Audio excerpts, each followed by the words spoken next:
শব্দ শোনা পর জাদুকর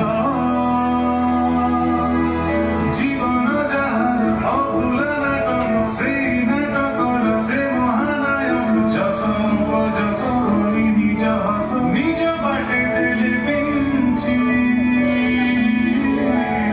ইন্দ্রপুরীর সচি